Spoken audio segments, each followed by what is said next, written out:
Hello and welcome to God versus God, the podcast where we look up to the heavens and into the past to pit ancient gods against each other for the chance at the ultimate comeback to help save our troubled world. And this week we have a humdinger of a show, which is a technical podcast term. Yes. For a show that you have at least 13% more excitement about than average. Wow. And this episode hits that mark, at least for me. Yeah, we'll find out. Because we have the goddess of love and beauty against the god of medicine and healing. So it's like a Marvin Gaye mega hit. Only we'll be doing it backwards order, with the healing part first. Yes. As it's an even number. And I have Asclepius, god of medicine and healing, who will take on Aphrodite, the goddess of love. So, I, for one, I'm looking forward to your test of your euphemism skills. Yeah. And double entendre applications. They will be prominently on display tonight. This is my Olympics of keeping double it clean. entendre Olympics. Yes.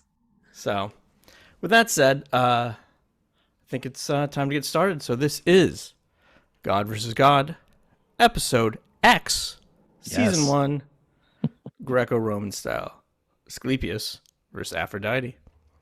So, I have Asclepius, god of medicine, and Asclepius is the Greek name, and for the most part, was also the name used by the Romans. Now, originally, there was a Roman equivalent to Asclepius named Vihovus, and that one doesn't roll off the tongue too much. Didn't quite stick, did it? So he didn't stick around either. No. And by the time Ovid wrote, they're full in on Asclepius, as we'll see. Yeah. So, in terms of etymology, Asclepius may mean to cut open, which would be related, to his job. Sure. As a surgeon, or it also may be related to his origin story, which I'll discuss right now. So, in terms of origin, Asclepius is the son of Apollo, and usually his mother is named as Coronis, who's a northern Greek princess. Occasionally, some sources name Arsinoe, who's a princess from Messenia, but according to the Greek travel writer Pausanias, it's really only the Messenians who claim that, and nobody else believes them. They're a bunch of liars. So, yeah, we're going to go with Coronis. So Apollo was in love with Coronis. They have their liaison, resulting in her pregnancy with Asclepius. But then we get into something perhaps beyond just the shoddy record keeping that we've sadly become used to. Yes. Into an actual mystery, or a 3,000-year-old cold case. I am shocked to hear you say that, because I also have a 3,000-year-old cold case. Oh, this is kismet. This is already a humdinger. This barely started. Yeah, it's a mystery episode. So, a couple different versions of this story of what happened to Coronis and of Asclepius' birth. We heard actually one of the versions in episode 7, the Artemis episode, which I will include in our scenarios. But I want to go through a couple of the other more famous ones and see if we can solve the case. All right. All right, are you ready? People love a good murder mystery podcast. Yes, this is like true crime meets mythology. Oh my goodness. It's the best of both worlds. I'm already salivating. All right, so story number 1 is that Coronis and Apollo get together, but then she falls in love with a mortal man named Ischus, and she starts singing Ischus. But Apollo is told by a raven, his spy raven, that he has watching Coronis, and he kills her in a jealous retaliation, only to discover she is pregnant as she's dying. Then Apollo cuts Asclepius out and saves the baby. Story number 2 is similar. Again, Coronis jilts Ischus, but it's not Apollo who kills her. Instead, it's Artemis who does it in order to defend her brother and family's honor. Again, Apollo does the rescue. Though there's also a story, sort of 2B, which is exactly the same as 2, but it's Hermes, a.k.a. Mercury, who does the rescuing. Then story number 3, it's a little bit different. And this comes by Pausanias, and he says, in this one, Coronis is not killed at all, but rather she hides the pregnancy and gives birth to Asclepius on a mountain and leaves him there exposed. Yes. Then baby Asclepius is nursed by a she-goat and watched over and protected by a sheepdog. So eventually the shepherd who owns the sheepdog goes looking for it, and he finds the baby there, and he's thinking of adopting it, but as he gets closer, he notices the divine glow coming off the baby. So he very quickly puts his finger on the side of his nose, says, "Not it," and slowly walks away. Not in for that. Eventually, at some point, the Olympian authorities, become aware of the divine foundling, and Asclepius is transported to the care of Chiron, wisest of centaurs. So lastly, we have story number 4, and that is the one we heard in episode 7. There's no mention of Ischus, but instead Artemis again kills Coronis, this time in revenge for Apollo's trick of getting Artemis to kill her crush Orion in a test of distance archery, and just pure revenge. Right. So what do you think? Do any of these sound more plausible to you, Matt? I mean, the third option, just the preponderance of exposure that we hear in these stories, so many rejected babies, so many shepherds or men in the fields who happen to wander by. Yeah, these can't step anywhere without. No, I mean, there's at least one, if not 2 of those coming up in the second part of this episode. That's how plentiful they are. Yeah. And the hesitation of that mortal to get involved in any kind of divine matters, I think feels very realistic to certainly me. Understandable. That's interesting. I think, I might go with a mix myself. The thing with Ischus actually is a commonly told story, so I think there's something going on there, and we know that Apollo occasionally was a little bit vexed when it came to love. Sure.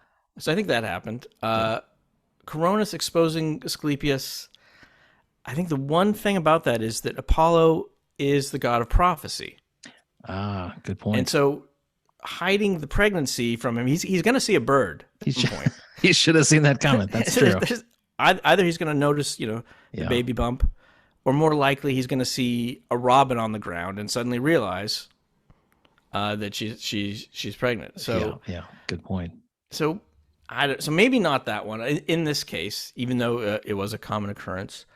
Now Artemis killing her, yeah, I buy that. Yeah, I definitely. And Apollo cutting him out in both of the first and the second also feels very on brand. He was a very crafty, really good in the moment. Yeah, as you mentioned, not always lucky or graceful in love, but certainly from a practical point of view, really fast on his feet. Yeah.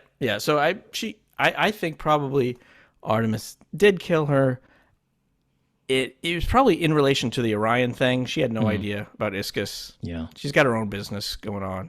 Ulterior motives. Yeah, we all bring our baggage to every murder we're accused of committing. Yeah, multiple. She had motivation. She certainly had the means and the opportunity. So yes. If there's any truth to the she-goat thing, maybe it was a daycare situation. Yeah. Hermes has got a lot of babies to transport different places. Daycare's hard, even back then. So, found a trusted goat, good dog, as one does. Absolutely. So I'll leave them here with this goat. I'm sure it'll be fine. Yep. Not out of the question. I'll be back.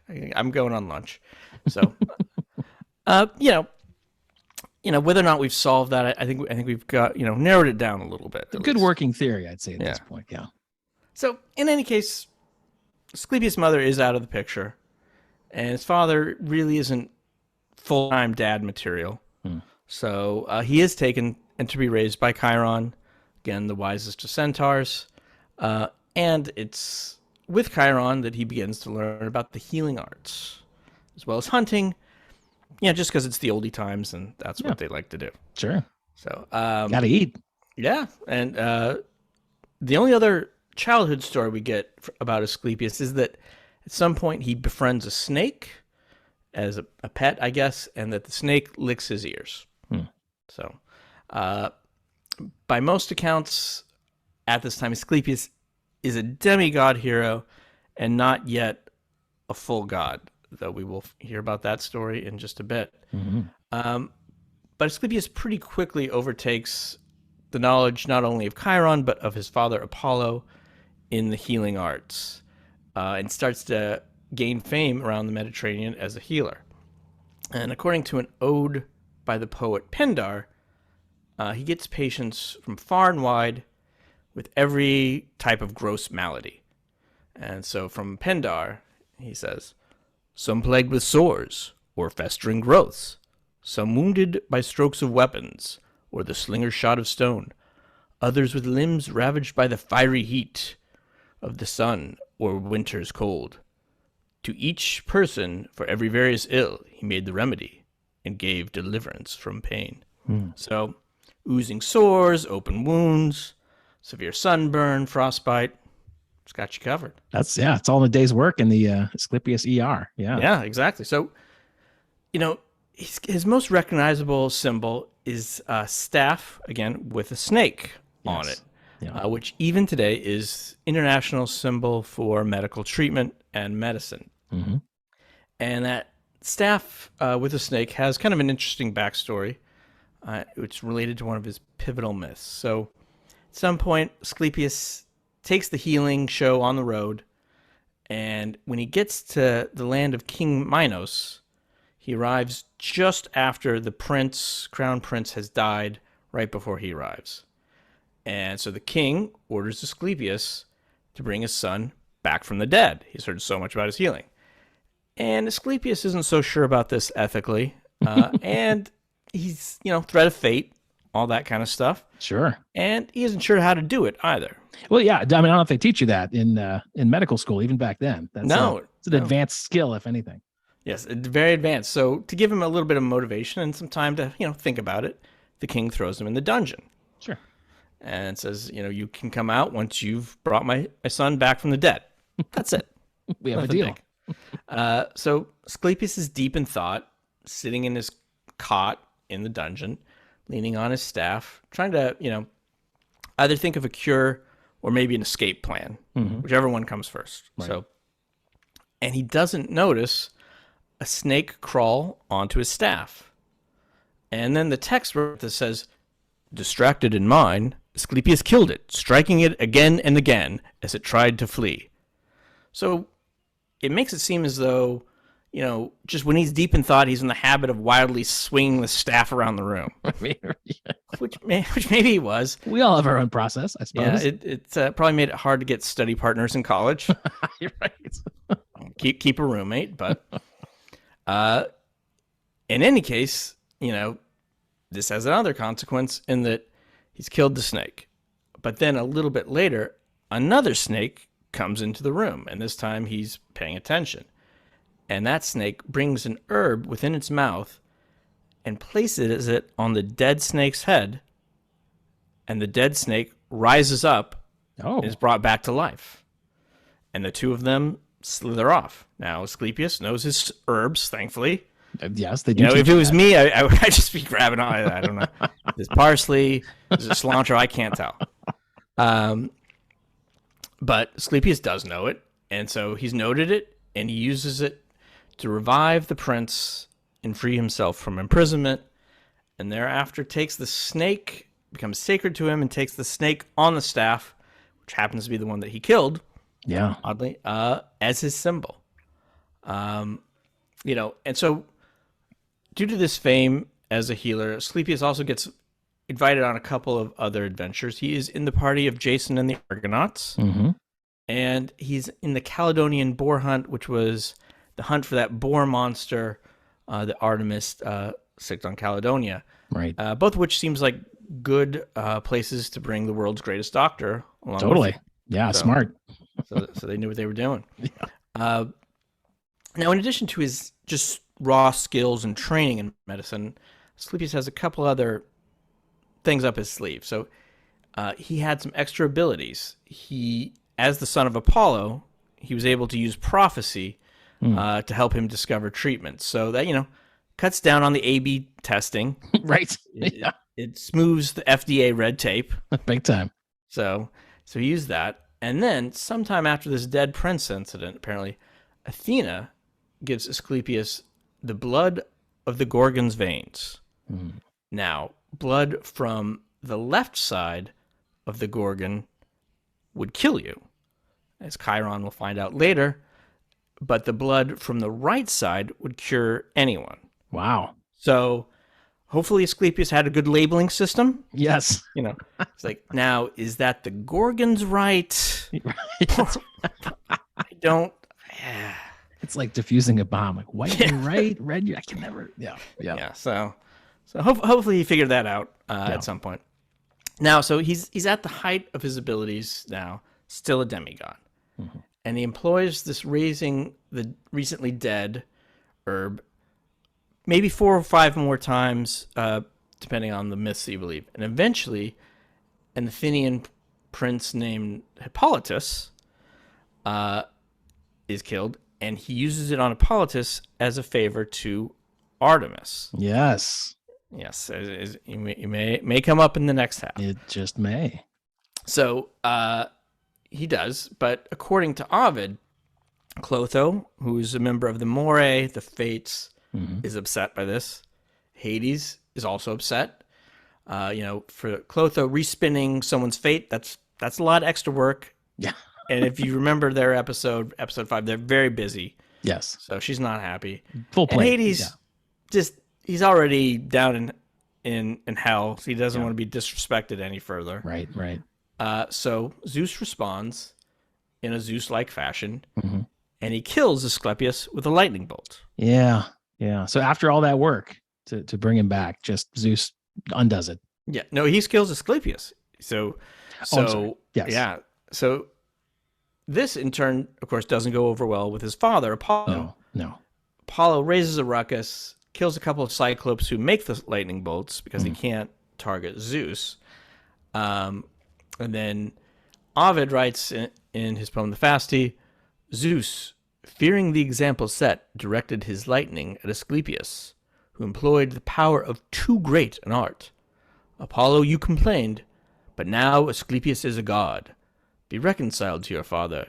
He did for you what he forbids to others. So the ruckus by Apollo pays off. Yep.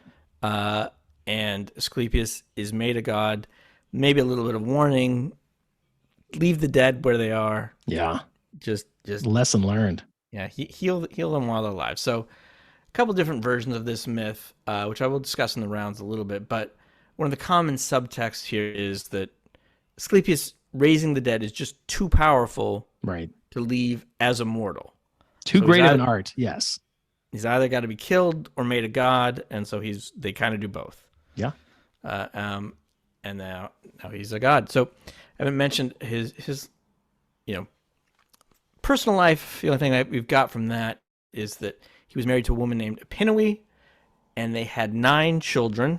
Wow. 3 boys and 6 girls. The boys became doctors, and the girls all became goddesses, including the youngest, who is the goddess Hygeia, the goddess of health, who also became fairly popular in ancient Greece. So I guess the girls were born post-apotheosis, after becoming gods. So right. Carries over after that, yeah. And then we get one more story about Asclepius after he is definitively a god, and this is via Ovid again, from his Metamorphoses. So at some point, there's this terrible plague going on in Rome. And I'll quote from Ovid here. It says, "Plague tainted the air of Latium, and the people's bodies were ravaged by disease, pallid and bloodless. When they saw that their efforts were useless and medical skill was useless, wearied with funeral rites, they sought help from the heavens." Which, sounds a little familiar. Very much so. Yeah, a little tingle hearing that. Yeah. Yeah, but the Romans, without access to podcasting technology, right, have to send a mission to Delphi. Yeah. So to ask Apollo what to do. Right. But then when they get to Delphi, the oracle tells them, actually, you've gone a little too far.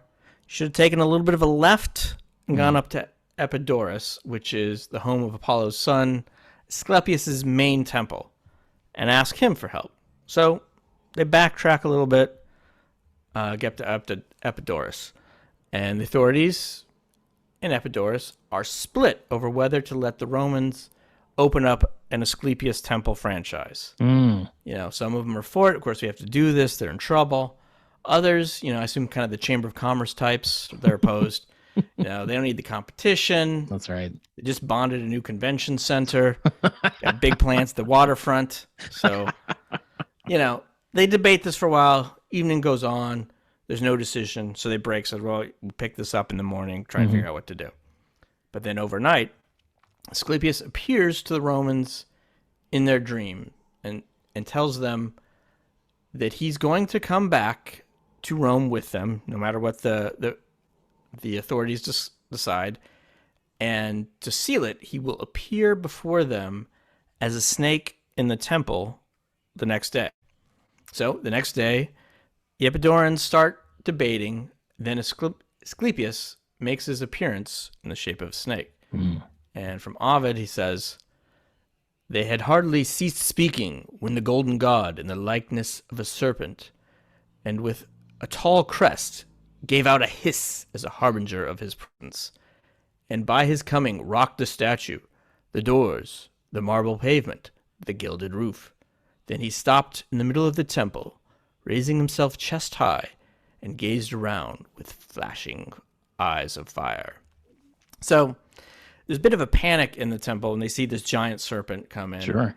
Which, you know, they're actually, we're often snakes roaming around, but these are kind of normal size snakes. Regular size, yeah, not giant. Not of this size. So, right. But the priests recognize immediately, oh no, this is the god. Yeah. It's cool. It's cool. And the Romans load the giant serpent Asclepius onto a boat. So the boat groans under the weight of the god, Ovid tells us. So, and they take him back to Rome. So he's a god, but, you know, he still needs a ride. Sure, yeah. I mean, you got to point A to point B, no matter who you are. Yeah, I'm a giant serpent, but I'm not a flying one, apparently. So they take him back to Rome. Snake Asclepius kind of looks around and picks out an island in the middle of the Tiber River to be his new home. Sacrifice is made to him, and the plague is ended, and then they build a temple to Asclepius on the island in the middle of the Tiber. Yeah. And so that is the story of Asclepius, son of Apollo, man turned to God, god of healing, and candidate for the golden apple. I like the fact that he really committed to the snake part. Yeah, it seemed like he's like, I'm going to do this as a little dream symbol. And once he kind of got into the dreams, he's like, this feels pretty good. I'm going to stick to this. Yeah, well, I think if he'd shown up as just, you know, he's pictured in the ancient world as kind of a buff old man.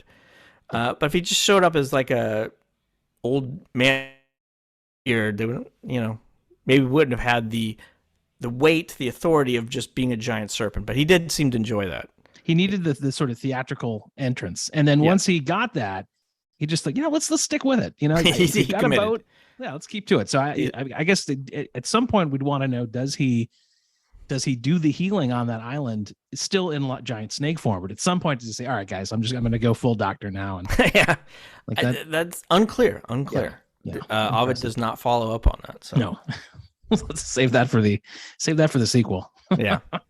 Excellent. Well, very good. Very good. A lot of learned lessons there. I do have a vague recollection of Zeus having some issues with the good doctor, but I'm glad that story turned out the way it did.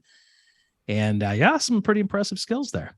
Yeah, so decent candidate. So we'll I would say so. Take it to well, let's go from the sublime to the ridiculous, because straight from healing to the opposite of that, to the goddess of love, Aphrodite, right after we take this quick break.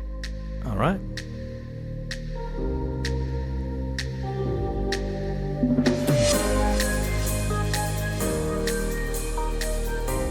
We're back with part 2, moving to Aphrodite, and we talked about it up front. Andrew, we like to keep it family friendly.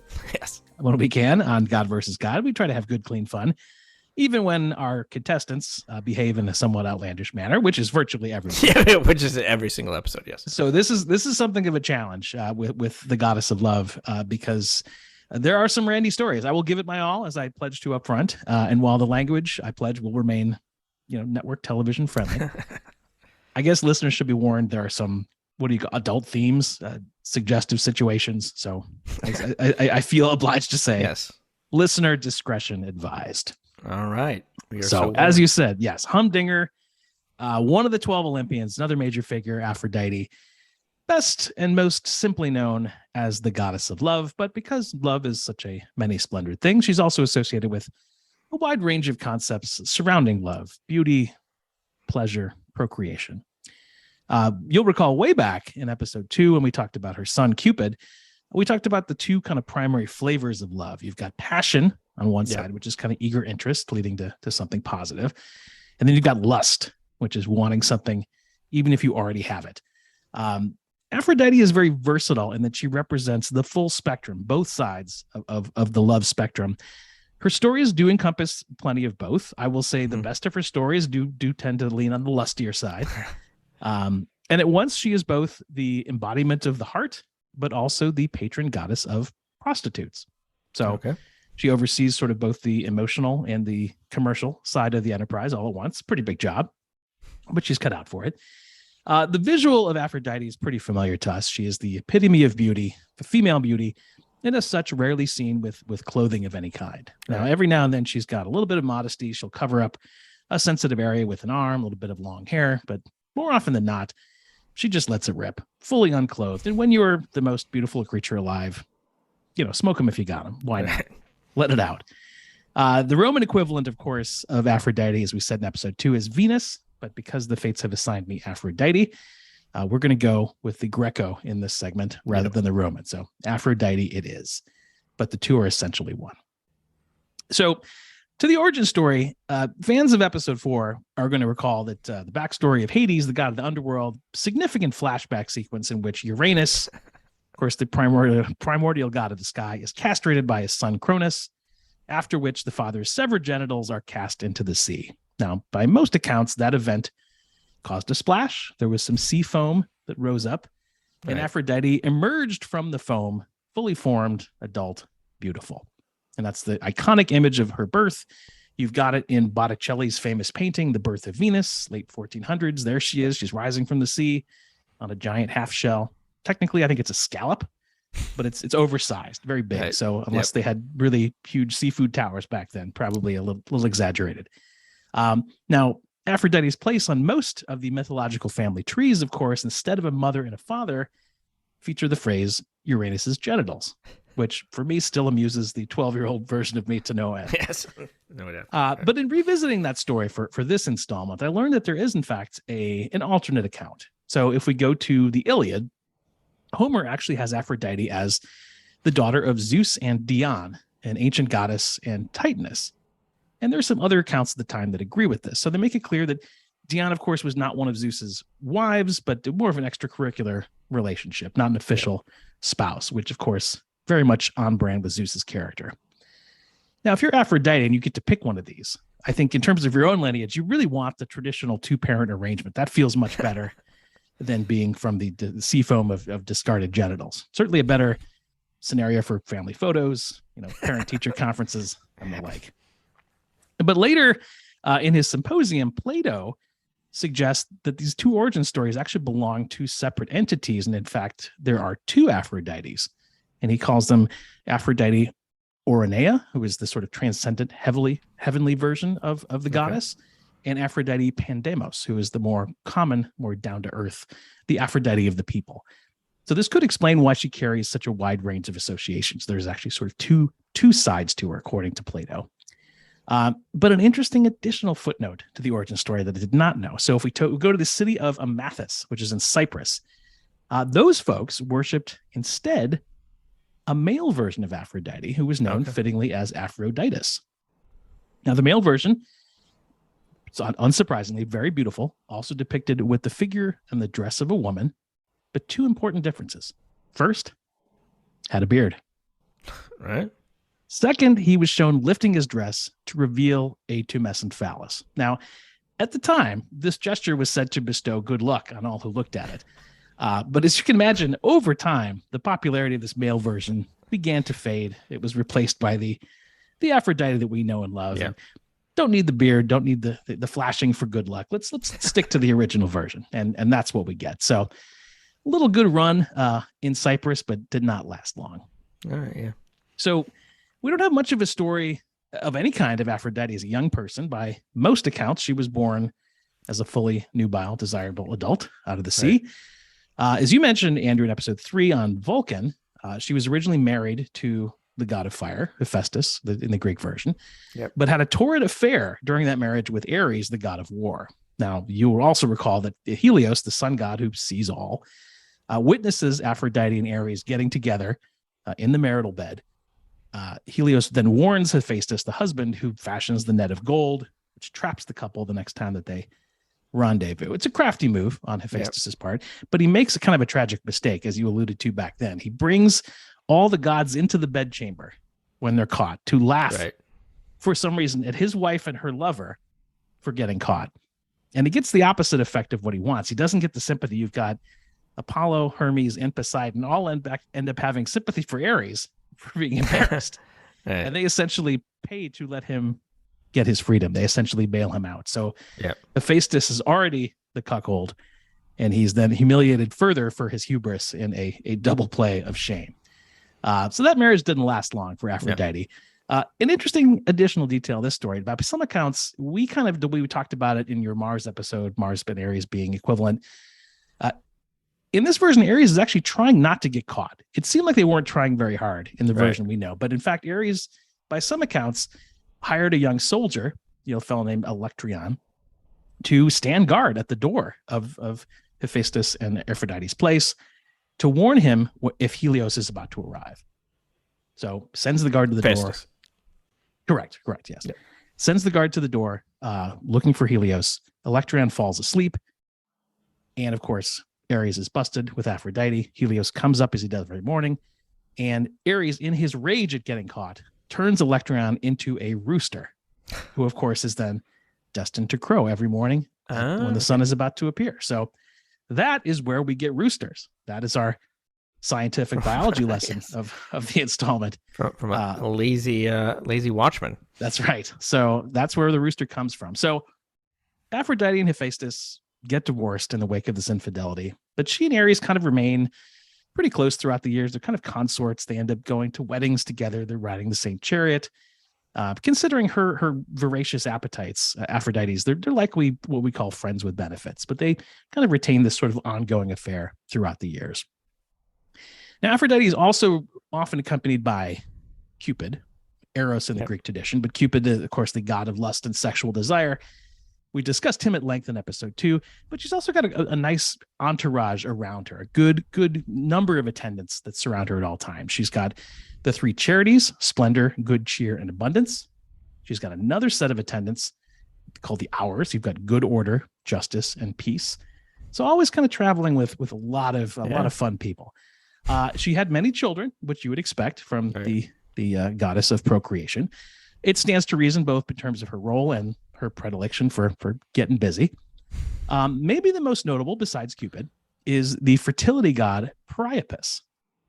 Now, different accounts of Priapus's father could have been Hermes, maybe even Zeus. In fact, for our purposes, let's say it's Zeus, because if it is, you know what that means. It's an occasion for our favorite guest star to come back, the most jealousy-stricken sister wife, good old Hera. So he's fooling around, and Aphrodite is pregnant with who's going to be Priapus. Hera's upset that Zeus has been fooling around, so she puts an evil potion on Aphrodite's midsection while she's asleep, in the interest of ensuring that her child, once it is born, will come out hideous. Again, very Hera-like move. Yeah. Sure enough, Aphrodite's baby is born. Priapus arrives, and yes, sure enough, he is born with 3 prominent and indeed hideous features coming straight out of the womb. First, he's got a pot belly. which you don't expect from a newborn. Just comes out already with a nice beer belly. Second, huge tongue, which had to have been very frightening. But third, and you guessed it, massive, permanently engorged male organ. Now, it's worth a quick Google image search on the name Priapus. I got to warn you, the images are not going to be family friendly, even if they're thousands of years old. But they do paint a picture of what poor little guy went through all the time. Right. The burden that he must have had with that third hideous trait. As we discussed in the first half, the practice of exposure comes up, seeing this grotesque child. So Aphrodite abandons the undesirable infant in the woods. But similar to one of our scenarios up front, right, a herdsman comes by, rescues baby Priapus, and raises him, and discovers over time as a young man that his comically large endowment in its permanent state of arousal can somehow be used to help plants grow. Who knew? So there's a plus side to this terrible condition. Now, bonus points to all listeners who now realize the son of Aphrodite, this namesake, is the namesake of the medical condition priapism, which is why certain pharmaceutical ads instruct you to call your doctor after 4 hours of his condition. And that is true. Now, I admit, I like the fact that the conclusion that poor Priapus was ultimately able to help the herdsman, help the plants grow, even though he has this unfortunate condition. I hesitate to use the term happy ending, however, because that seems but it's a nice finish. We'll put it that way. Now, we've also heard the story about the judgment of Paris. Of course, Aphrodite competes with Hera and Athena for the golden apple, about who is the fairest of them all. Right. Covered that pretty well, I think, in episode 6 from the perspective of Athena. But as a reminder, Aphrodite emerges as the winner of the apple. Her two competitors are infuriated. The Trojan War begins as a result. But another footnote to this story. So in artistic depictions of that event from shortly after the event, Aphrodite is making her case for the golden apple in the nude, as was her preference, where Hera and Athena appear fully clothed. Now, this may have been something of, now it's different in the Renaissance, a little bit later than they're all naked, but those early accounts, I choose to believe them, because if anything, it teaches you, if you're really attractive and you're in a competitive situation, nudity is always your best competitive weapon.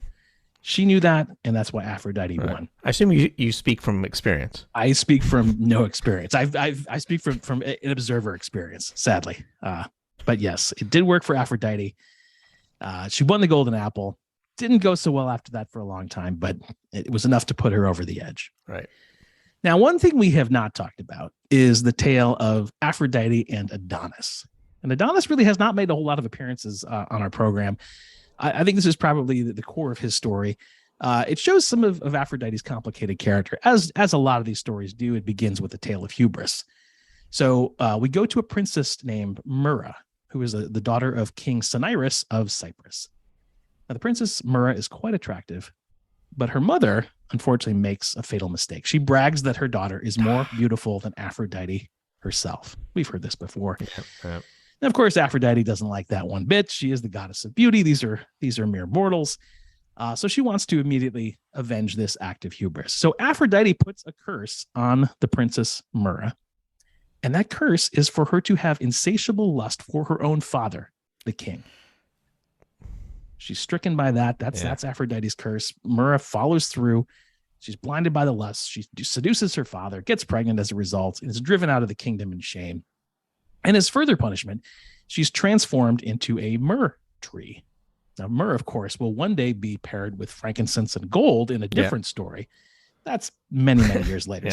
This is where it all begins. So Myrrha becomes myrrh. And despite the fact that she is now this kind of thorny tree, she still manages to give birth to the result of that. So that's after. It's just sort of a tree birth. Yeah, it's like many of these stories, a transformation happens, the pregnancy still finds a way out.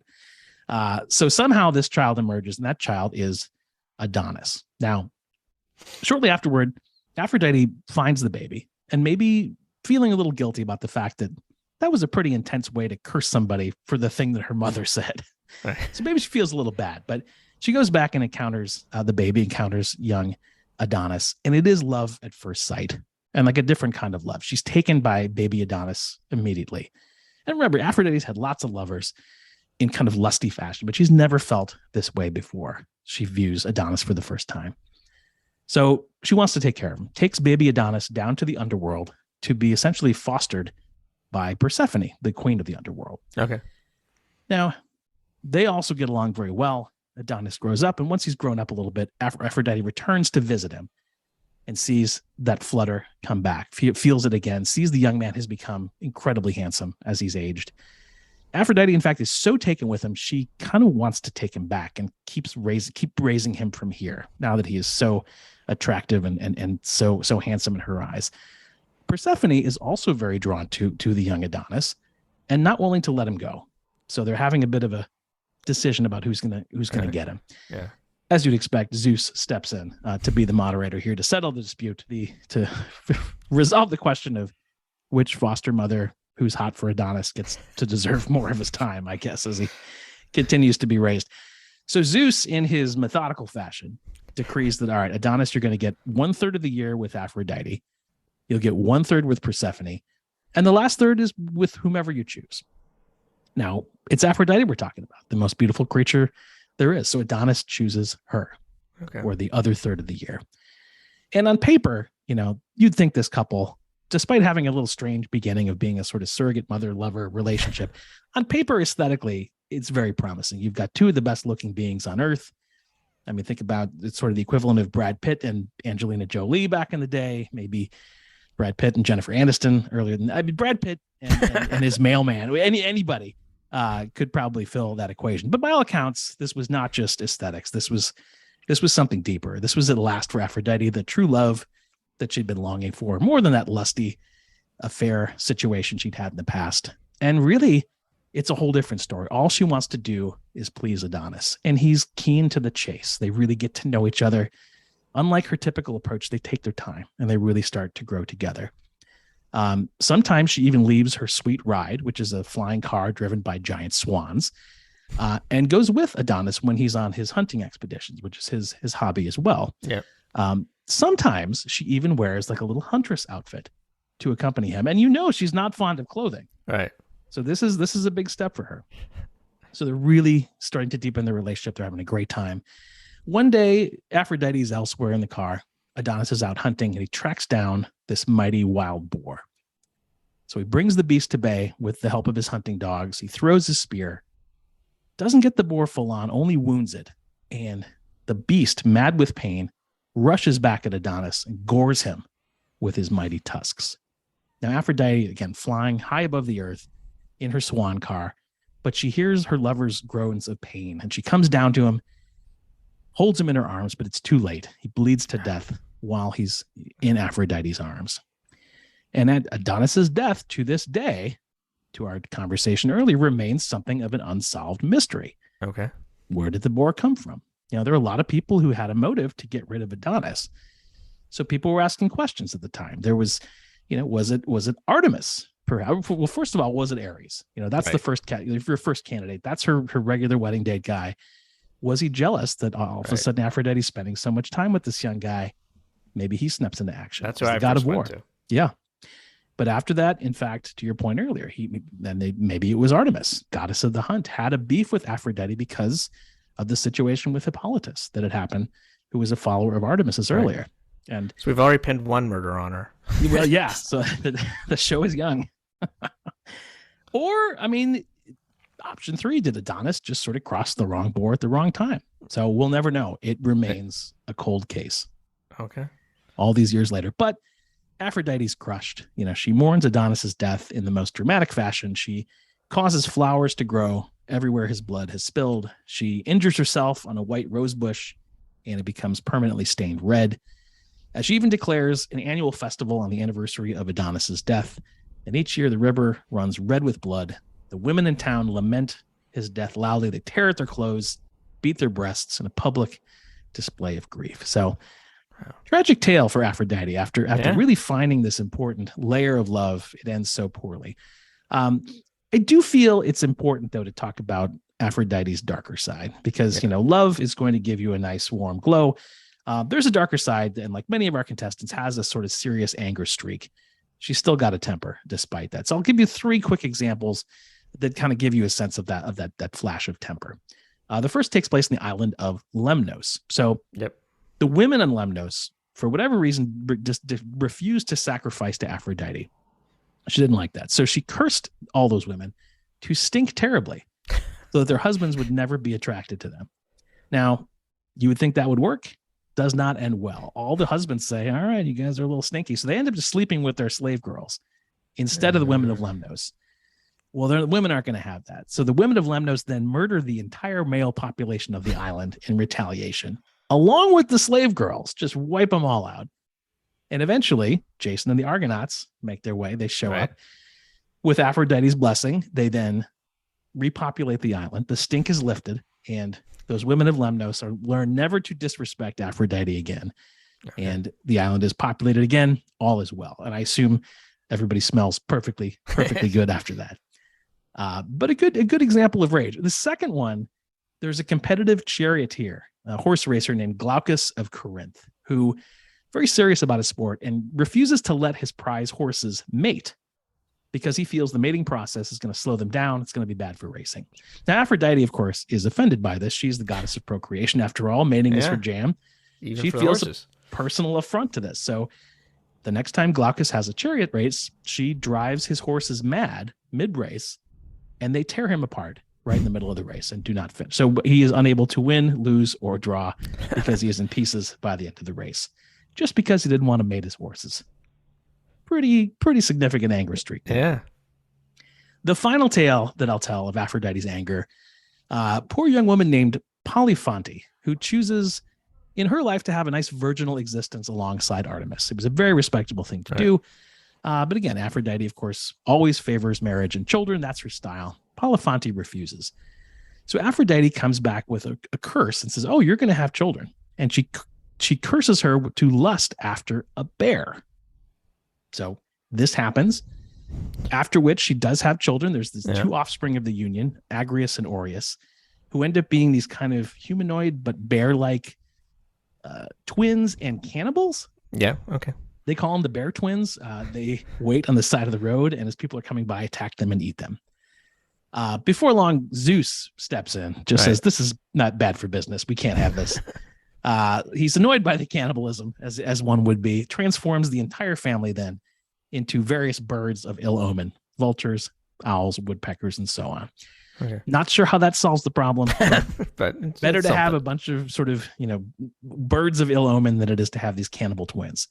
So all three, you're seeing Aphrodite show certainly creative instances of her anger, but certainly devastating to all those involved. But I want to end on a little happier tale, lest we get too dark. And that's the story of Pygmalion. It's a really short one. I think it's lovely. So Pygmalion is a very talented sculptor in Cyprus, very handsome. But he finds that the women he meets, he's so sickened by their immorality that he signs off. He refuses to marry. He's too pure of heart. There's nobody good enough for him. So instead of pursuing the women of Cyprus, he begins to sculpt his masterwork, and he begins an ivory cult sculpture of Aphrodite. And the statue is so beautiful, he falls in love with it. In fact, he's so passionate for this statue, becomes so devoted to it, that Aphrodite herself takes notice and actually steps in and intervenes. She brings Pygmalion's statue of her to life, turns the statue into a real woman representing her. The sculptor marries the girl that the statue becomes, and they even have a son named Paphos, who becomes the namesake of the capital of Cyprus to this day.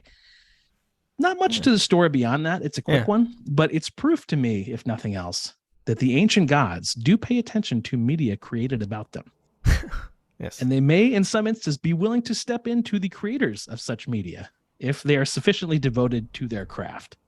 So this could bode well for the remainder of our season, just to know the gods are listening, and every now and then, when there's sufficient devotion in those craftsmen, they will step in and get involved. So we have to step up our devotion game. That's right. This is as devoted as I get. This is so wrapping it up on Aphrodite, certainly inspired a lot of mortals with her beauty, her personification of love. Her own relationships, I think, were rocky at best, especially considering her insatiable appetites. We know that ongoing affair with Ares, sort of more of a casual thing. Adonis had the promise of something deeper, but of course he was mortal. We had the situation with the boar. He was not long for the world. I think ultimately her pattern of cursing people with uncontrollable lust got a lot of people in trouble with their own family members, with kings, wild animals, a lot of collateral damage.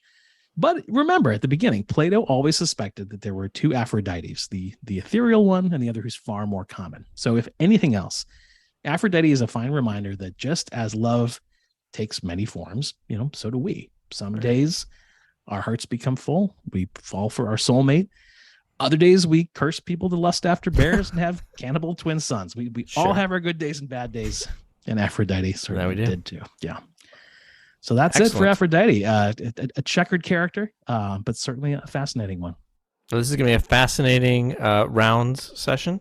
Yes, it's hard. It's very different skill sets, different levels of character. It will be fascinating. I'm on the edge of my seat with the the unsolved murders and a real nail-biting matchup. I want to hear this last segment. All right, stick around. Stick around. Back after the break.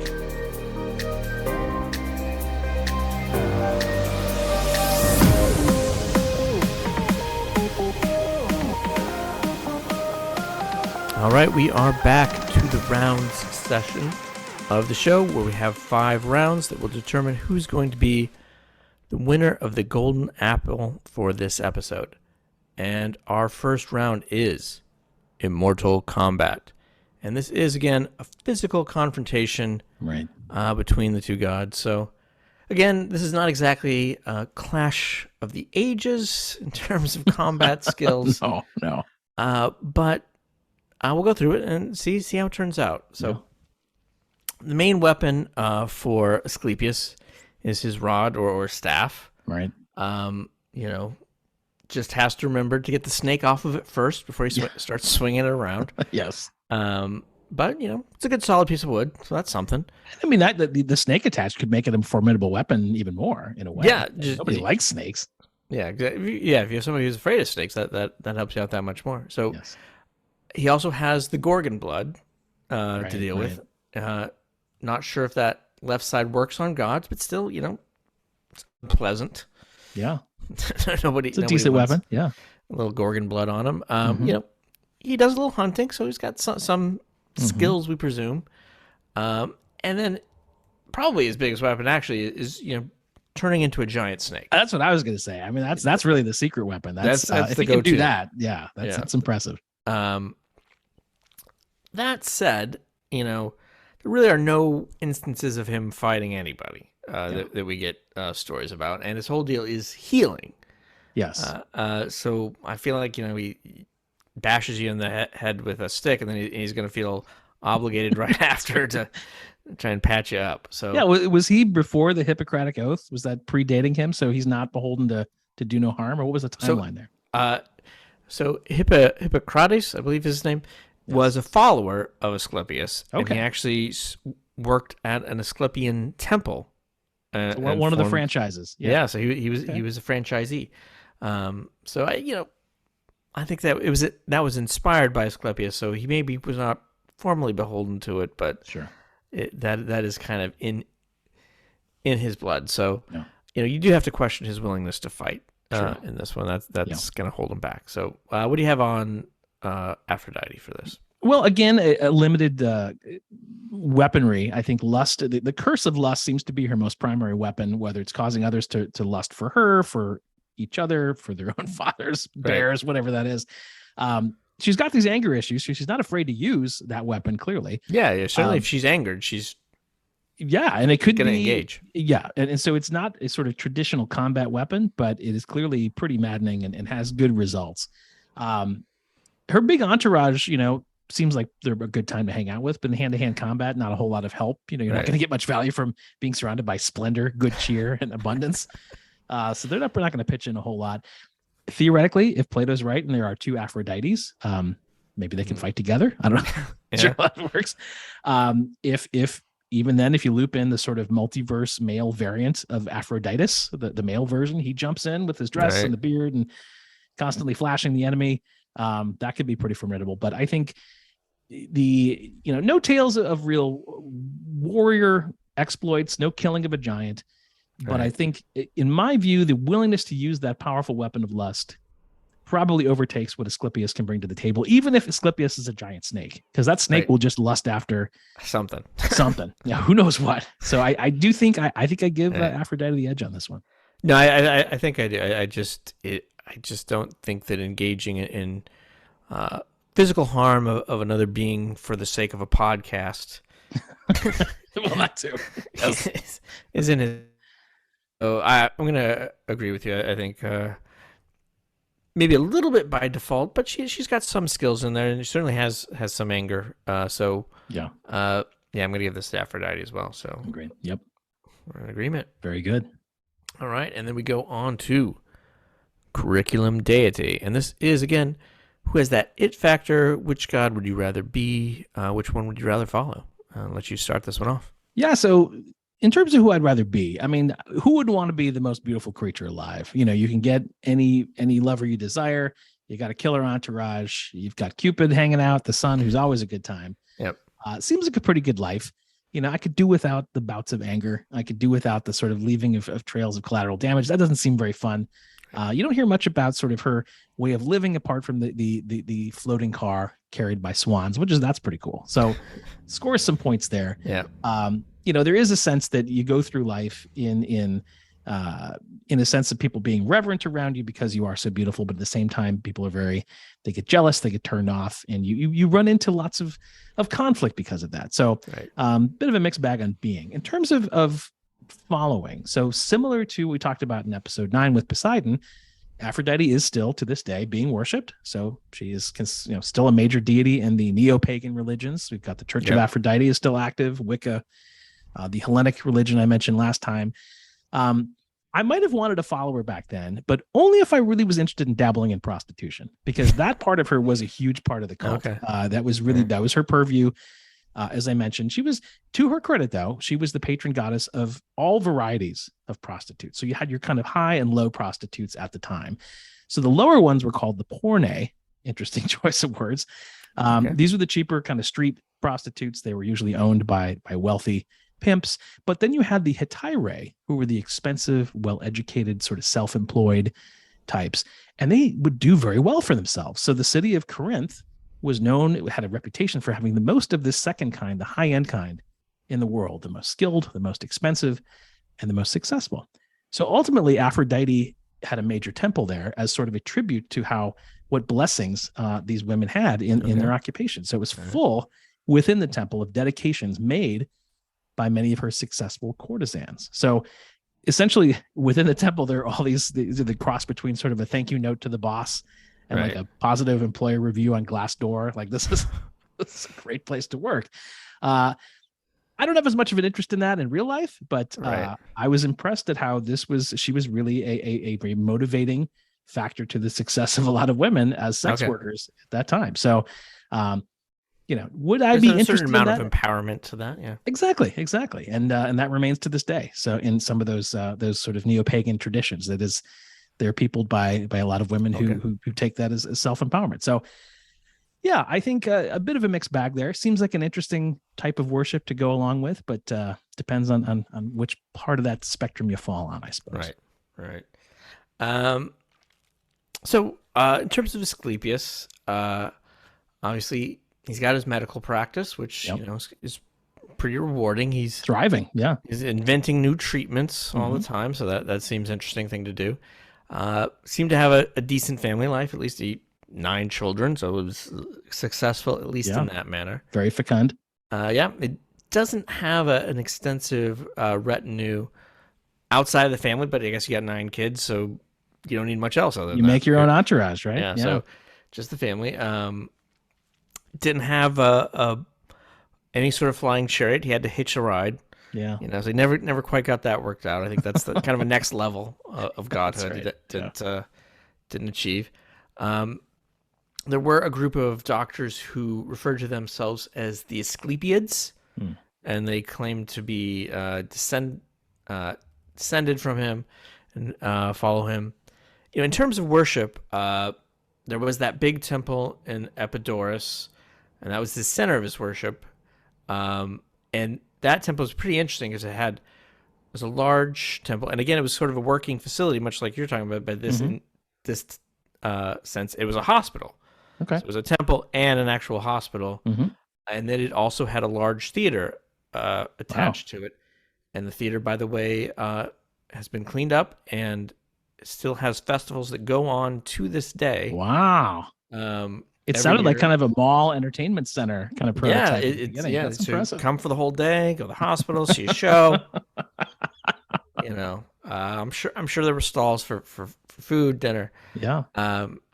In additional temples of Asclepians, they were known as Asclepions, and there were about 300 or so ruins of Asclepions have been documented in Greece, and we referenced these in episode 4, as you may recall, with Morpheus, because dream therapy was part of. That's right. Of what they did there. Yeah, and they have dream and sleep and dream interpretation, a little bit of a cleanse. That's right. Those were kind of like spa-like. The spa treatments.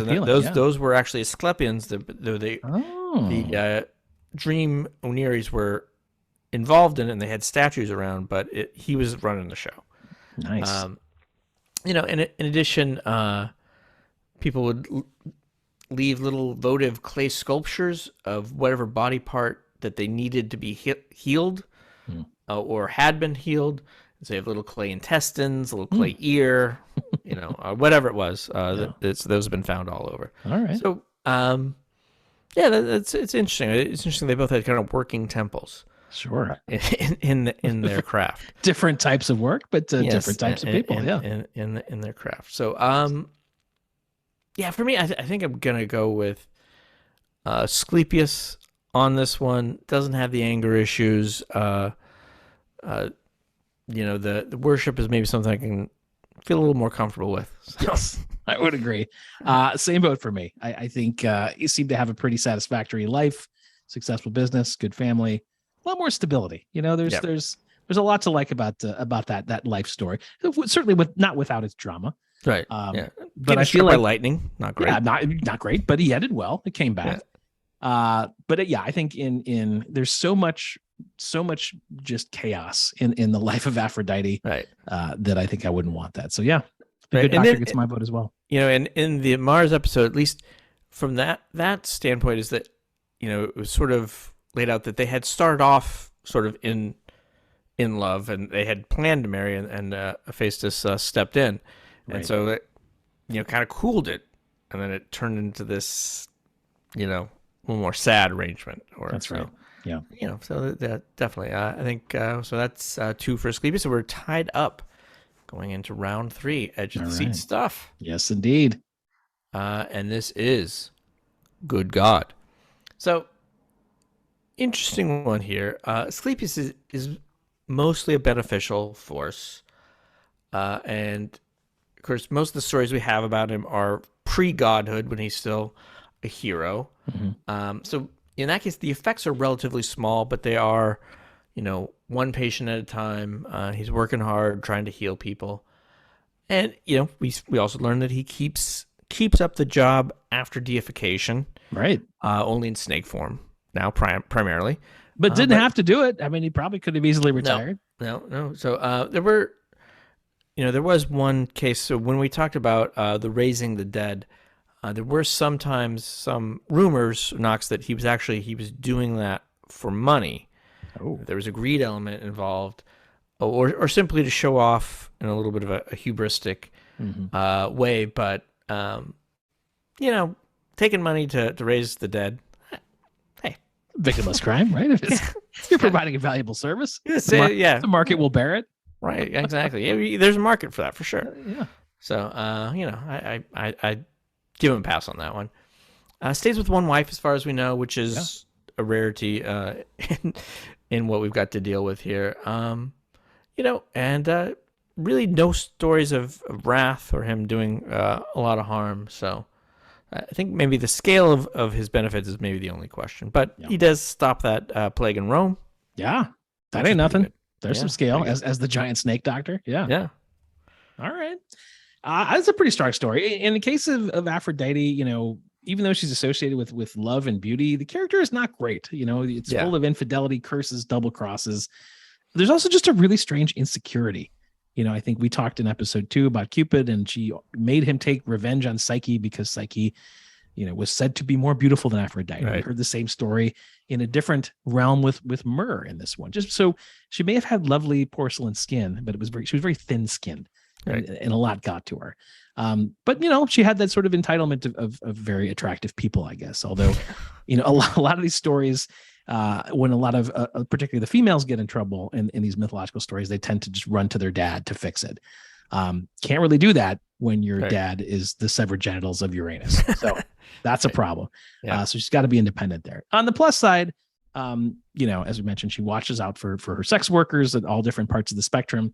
And she's kind enough to make Pygmalion, that statue, into a girl and make him happy. So yeah, pretty small scale, I'd say, that latter one. But, there is good with the bad. But I think on the whole, character pretty suspect across the right. board and less admirable. In the Trojan War story, obviously Paris rightfully gets a lot of scorn, some to Helen, maybe less rightfully, but also, all three of the goddesses who are trying to bribe him, and particularly her, who Aphrodite, whose bribe ends up setting off the whole, so that she could get a different golden apple. So that's right.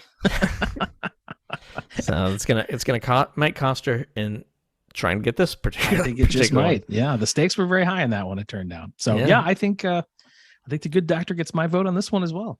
I think that's correct for me also. So it's 2-1 Asclepius, and that brings us to round 4, which is the iconography round, and this is about the legacy of the deity. Yes, and I'll let you take this one first. So pretty good one here. And this is where you have the advantage of both the sort of Roman side of Venus and Aphrodite on the Greek side. And we mentioned the birth of Venus, the Botticelli image, among our most famous, with her giant scallop surfboard.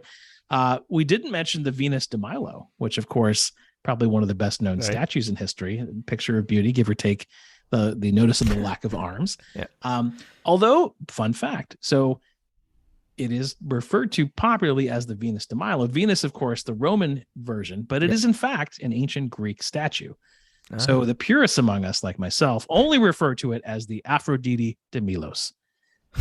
It deserves to have the Greek name. It is a Greek statue, but still very well known, iconic in the art world. On the Venus side, a lot of great connotations. Of course, you get a planet, get a highly accomplished professional tennis player, you get a plant that eats flies, you get a great Bananarama song from the 80s. On the Aphrodite side, and I did not know this until recently, you get a day of the week. So Friday actually comes from Aphrodite in the Greek language. Not just a day of the week, but for many people, their favorite. Yes. So score some points there. Thank the goddess it's Friday. That's right. There you go. Bumper stickers practically print themselves. In terms of popular culture, some kind of forgettable softcore kind of movies from the 60s and 70s kind of made their way through. Nothing really with a lot of cultural stickiness. Of course, Mighty Aphrodite. Yeah. Woody Allen, sort of a lower tier Woody Allen movie from 95. Somehow got an Oscar for Mira Sorvino, we'll recall. I found it pretty forgettable. It did, though, feature, I don't know if you remember seeing it, it featured a Greek chorus that showed up between scenes and sort of kept you up in the action, led by the great F. Murray Abraham. So those of us who are fans of ancient Greece, for a contemporary set film, that was a nice little touch. Yeah. Surprisingly, though, even though, as we heard earlier, Aphrodite has a story with Adonis about being a foster parent who becomes problematically involved with an adopted child, somehow Woody Allen didn't touch that. didn't make that part of the story. So maybe too close to home. Who's to say? All that said, Aphrodite never really took off as a name for girls, probably because it means born from sea foam. And so, where are you gonna go with that? No. So, I mean, a pretty wide-ranging, pretty impressive sort of cultural legacy, I would say, across the board. All right. Yes. And the name Venus. Obviously, you have the tennis star. Yeah, I mentioned that. Yeah, with the fly trap and the Bananarama song. Yeah, it was all rapid fire. Yeah, that's right. It was rapid fire. Okay. All right. So Asclepius, we'll see how he does in this round, but there are a few things. Now, so there's a book called Asclepius, A Secret Discourse of Hermes. So I don't know if you remember from last episode, there's this Hermeticon, which is these books that were believed to have been written by Hermes, but two of those books were actually a discourse between Asclepius and Hermes. Oh, like a little dialogue between a little dialogue. Yeah, okay. the discourse between the two of them. And in addition, so there is Asclepius Wellness, which is apparently a pyramid scheme. So, selling health products, from what I could tell from the supplements. Internet. Yeah, okay. Yeah, so don't Google that. There's Asclepius snake herb myth shows up in a number of different stories, including Grimm's fairy tales, which was covered by Grimm Reading, one of our favorite podcasts. Yes. And there is Asclepius is a genus of flowering milkweed plants, which have some medicinal and poisonous properties. So fitting, yeah. A little bit of a Gorgon's blood thing there. Yeah, there is an Asclepius snake, which is a venomous, a non-venomous snake in the Mediterranean, and those were believed to actually have been the ones that were at his temple. Okay, they would roll around the floor of the temple. So. Then the Hippocrates, I mentioned before, the famous oath. He started his career at the Asclepion on the island of Kos, so as a historical figure. And there is the Ophiuchus constellation, or serpent bearer constellation, which is thought to be a constellation of Asclepius, which was made in between him being killed and becoming a god. Like, I think that was kind of the prize that Zeus first tried to offer to Apollo to appease his anger, and he no, part of the negotiation process. Yeah, those getting a constellation's kind of dime a dozen around here. So I'm not taking it. And then, of course, the big one actually is the rod of Asclepius, which is a symbol to medicine to this day. People get tattoos of it. They get jewelry. It is quite recognizable, but that may be even bigger in some ways than the god himself at this time. So I think this one's pretty clear that it is Venus that has the more recognizable iconography. I would agree. All due respect. I mean, there's a lot of good stuff packed into the Good Doctor there, but I think Venus does take this, or Aphrodite and her twin Venus together have the cultural impact to win this round. No, I think that's right. And I think one of the reasons that they sort of stick around is because the sort of love that Aphrodite represents, and that she is not as well covered in Christianity. They don't really like to delve into that, so kind of fills a need to this day. Absolutely. All right, and this takes us to our fifth and final round. We are tied up. We knew this was going to be a nail biter, and we were right. And it is a nail biter, and this takes us to Matinee Idol, where we decide who to bring back as a deity based on what kind of movie they would make. Yes. So, very important criterion. Or limited series. Right. So obviously, I'll go first. Obviously, there are a lot of doctor shows. A lot of hospital shows are very popular. Right. Lots of different ones over the years. Chicago Med, part of the Chicago Disaster trilogy. Yes.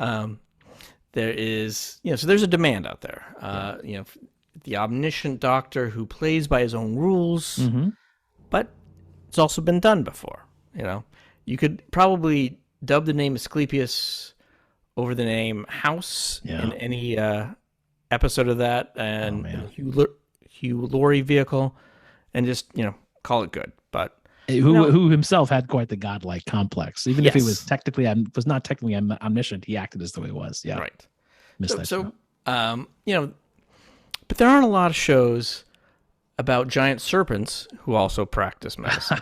Now that you are correct about. So, I went through trying to think of what kind of an original idea on this. So, this one I have. So, Dr. Asclepius, he graduates to godhood and is assigned to work in the tiny Black Sea town of Sicily to pay for his hubris. So the location is remote. The people are weird. Mm-hmm. And Asclepius just wants to be a giant snake and return to Rome. Yeah. And yet the people of Sicily, particularly one harbor pilot, Pinoe, begin to grow on him. So I'm going to tentatively title that one Black Sea Exposure. Okay. Yeah. And then, but I had a couple other ideas I'll go through real quick. I nearly went with another one. Had a more commercial potential for the Asclepius archetype. And that would have been a family show centered on the adventures of Asclepius, a doctor snake god who lives in the post-Roman Civil War frontier town, moving there after he died and was resurrected as a god. Dr. Snake, as he's called, must win over the trust of his new community, who are not exactly thrilled about having a serpent doctor.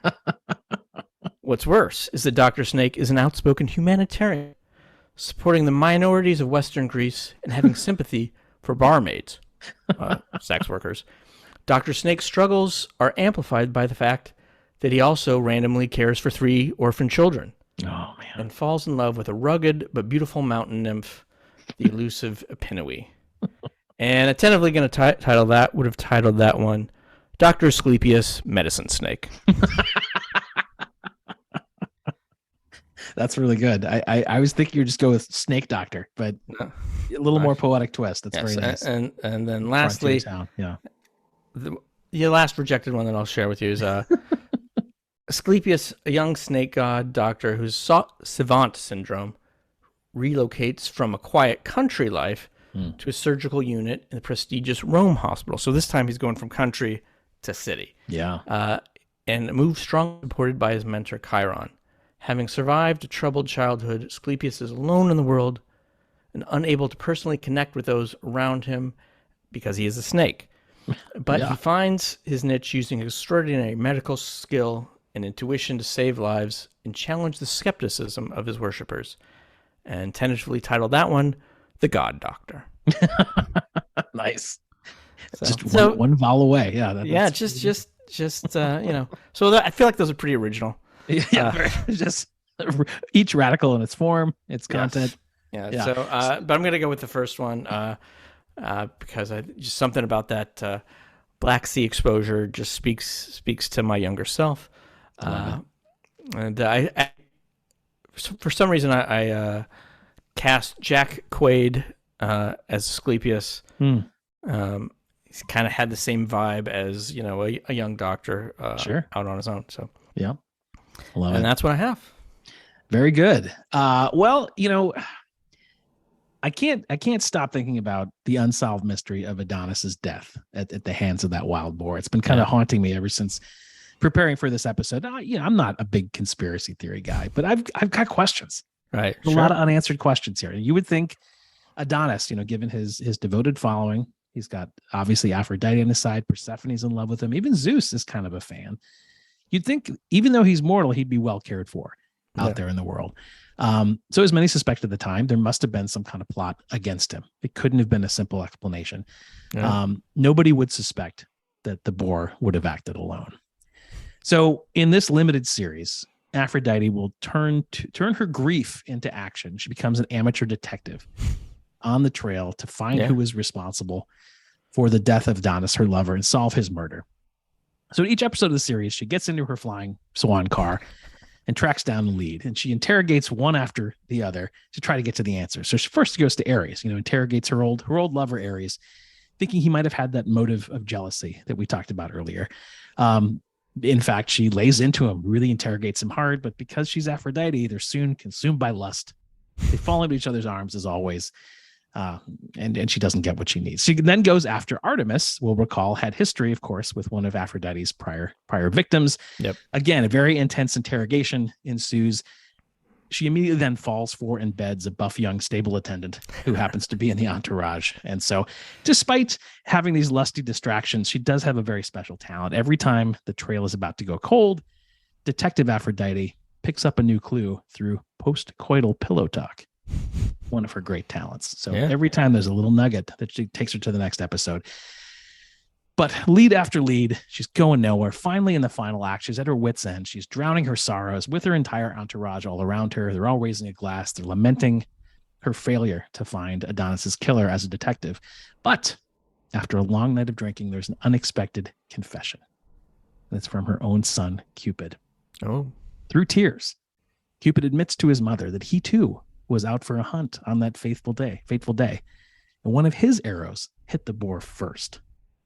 Now, the boar didn't see Cupid because, of course, he's tiny and he has wings and he flew away.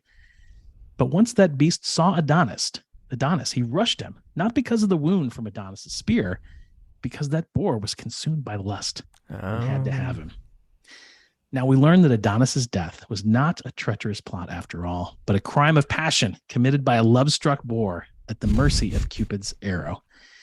Now, of course, at first, Detective Aphrodite is crushed by the news, but then she finds a sense of closure. She knows her dear Cupid meant no harm, and the pure love of a mother and her son endures.